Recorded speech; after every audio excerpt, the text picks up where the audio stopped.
Welcome back to our channel. Let's go candid with Urja. After receiving a tremendous response on our previous episodes, we are back with another episode of Let's Go Candid with Urja. Today we have with us Ms. Shrida Singh. She is the founder and CEO of Khadi Essentials. Khadi Essentials is a luxurious beauty and wellness brand that draws inspiration from the ancient roots of Ayurveda and contemporary science. They have a beautifully crafted range of 70 plus products. Their brand is positioned to cater to the premium markets. An articulate and courageous leader, a great mentor, and a perfectionist when it comes to delivery, Ms. Shrida Singh is truly an inspiration for all. Welcome, ma'am. It is an honor to have you. Thank you so much, Ishika. I think it's always very good. It feels very nice to hear such kind words. And looking forward to our discussion, hoping to learn from you guys also in this discussion. It goes the same way, ma'am. So let's start with the interview now.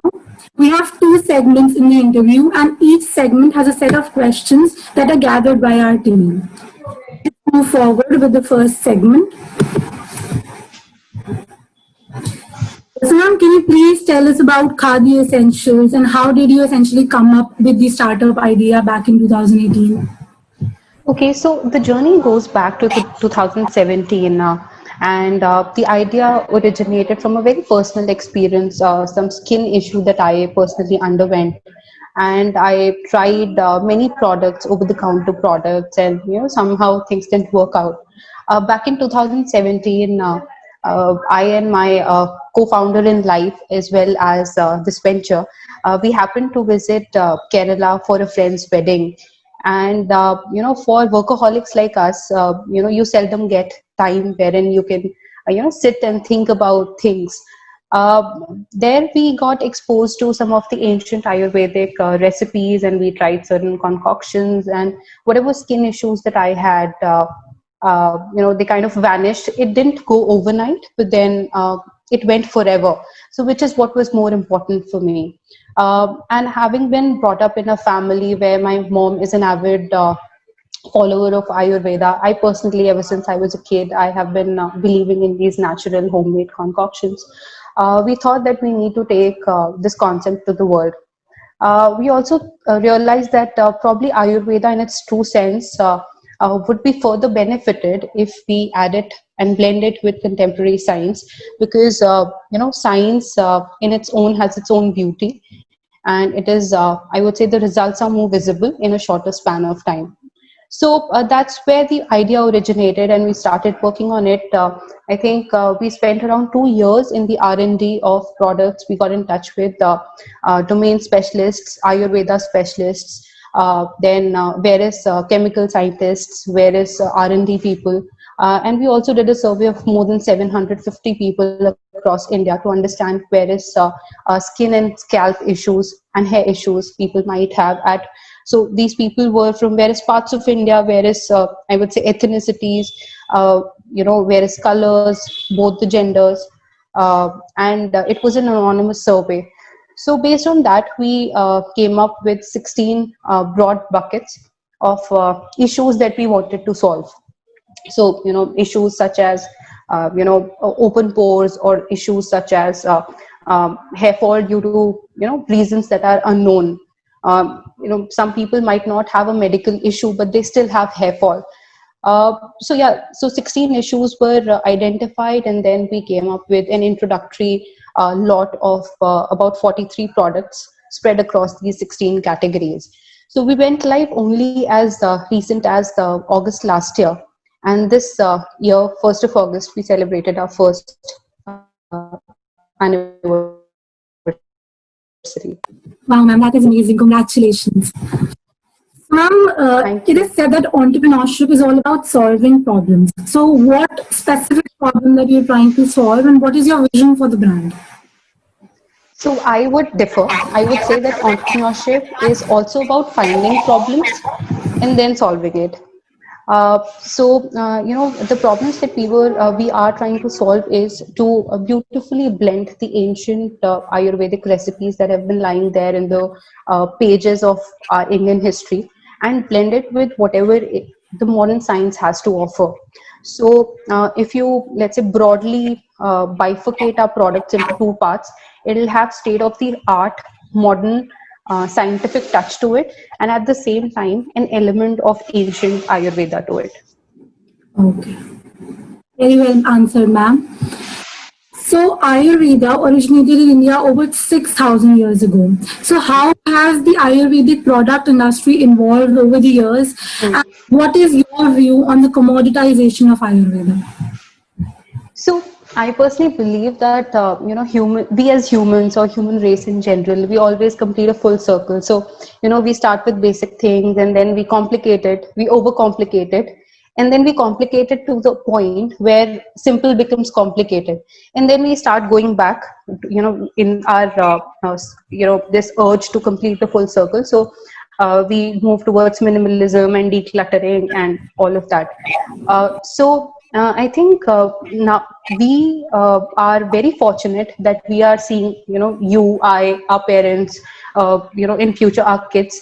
I think this age is very fortunate to see this transition happening live in front of our eyes.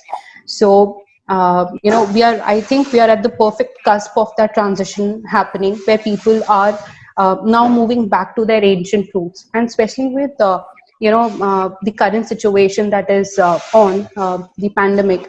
I think people have now resorted, because see, there's no treatment available, there's no cure available. So what do? You resort to natural Ayurvedic recipes Totally. that were long lost otherwise.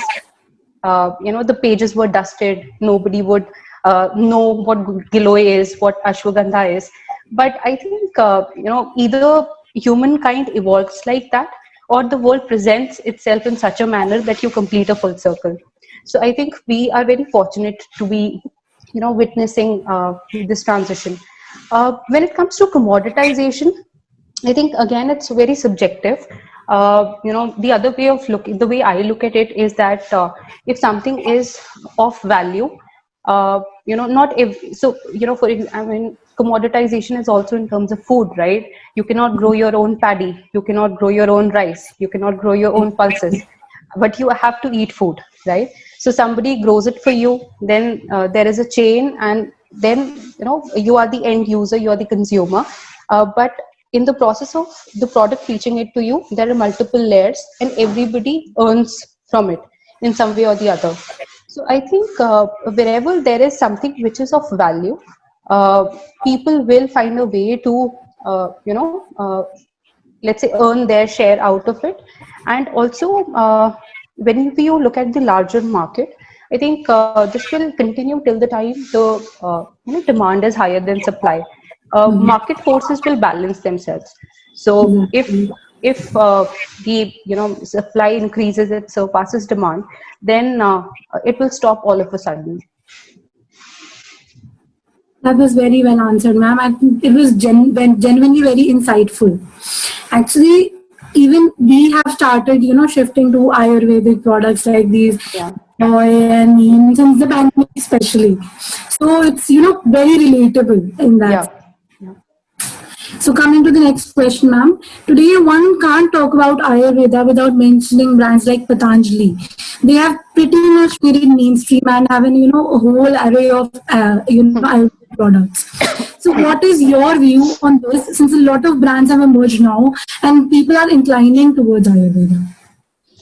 I think it is pretty similar to the previous topic that we were touching, demand and supply. And also, till the time people derive, so I do understand that there are multiple brands that are emerging in this space, both in India and abroad.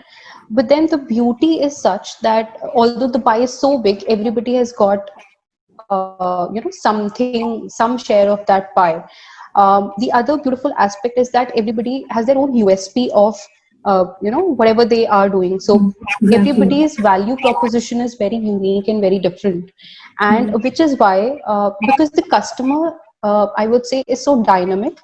Customer has so many options, so it becomes very difficult for the customer or the end user also to identify what is it that he exactly wants. But at the same time, if something works well for the customer, they would stick to it, whether it be a Patanjali or whether it be Marico or PNG. or for that matter, khadi essentials. Yes, that is true, ma'am. So, as we're talking about USP, since the wellness and beauty industry is at its peak right now, there's so much competition in that industry. How did you create your niche, and what is the USP of Khadi Essentials? So we thought that so khadi as such, you know, there are several brand names that were already present in the market. And when we decided to advent into this market, in this space, we thought that what is it that could be provided differently?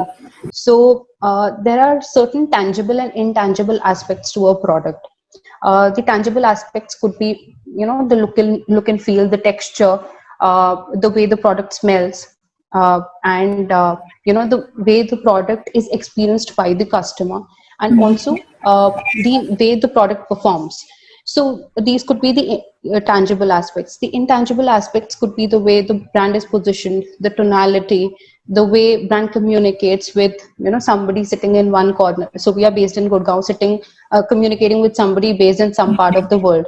So we worked very diligently on the problems that we had identified through that initial survey that we had done with more than 750 people, and the way we wanted to communicate. And we also understood that there is an ever increasing uh, awareness in the customer segment today, because it might happen that because what we have observed in the past slightly more than 1 years is that people do not pick beauty products on the go. So they take their own due time in researching about the product, reading about the product. So it was very important for us to focus on what goes inside the bottle is as beautiful and pure as what goes outside the bottle, the packaging and the look and feel of it. So that is what has been helping us. That is really nice, ma'am. Even I, as a person, I'm really, about skincare and stuff. So over the time, I have shifted from, branded and products to Ayurvedic because they somehow help you better. So talking about brands and, Western products, a significant part of today's consumers, they do look for branded and Western products.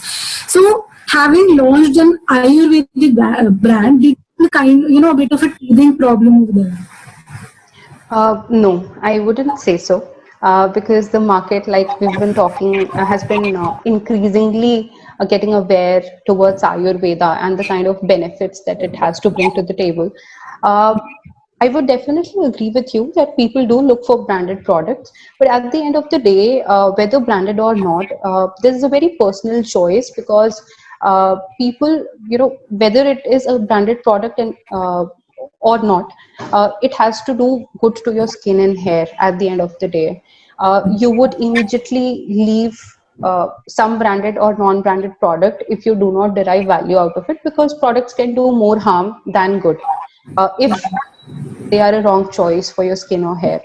So I think it is all about one, the transition has not been that difficult, because the awareness has already been created thanks to brands, initial players, I would say, like Patanjali, uh, and people in general, because of the stress the current environment offers, and the kind of in general the kind of ecosystem that we are operating in.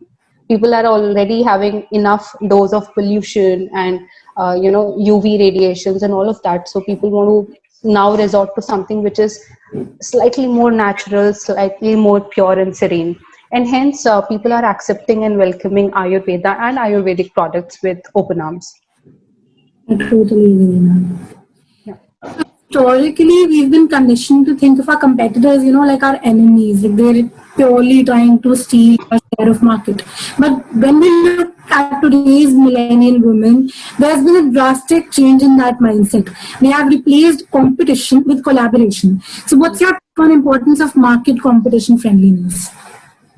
I don't know if competition has ever been seen as enemies or not, because that's a very harsh statement to make, and very harsh stereotyping. But hypothetically, if that were to be true, I very firmly believe that that notion is changing, and not just changing very slowly or gradually, but there has been a paradigm shift I would say, and that shift began at least half a decade back with the beauty of us, these new age D2C brands, which we are also part of that spectrum. Is that we are also collaborative. You can pick up the phone and you can speak. You can call up any founder, co-founder, CEO, or right from the entry level to the topmost level, and whatever struggles that you're having, people are very supportive. And I think that is the way to go, because if you keep on, because there is so much inspiration that you can derive from what other people are doing. Inspiration doesn't mean imitation though. So inspiration, because it is your counterparts in the market that keep on inspiring you to do better than what you're doing today. And if it were a monopolistic market, I think the people who would be at most loss would be the customers, because then they would have to take whatever the brands are giving. So I think this collaborative space is working so beautifully that everybody is coming up with new USPs. Everybody is coming up with because see, the market at the end of the day is limited, but then if you have to, let's say, increase your numbers or increase your presence or increase your market share, at the end of the day, these things take a backseat. What you have to do is good customer service. You have to give a good product, and for these things to happen, you have to be on your toes, continuously research and develop, continuously ensure that whatever you are doing today, uh, tomorrow you do only better. So it's no more enemies now. That was very insightful, ma'am.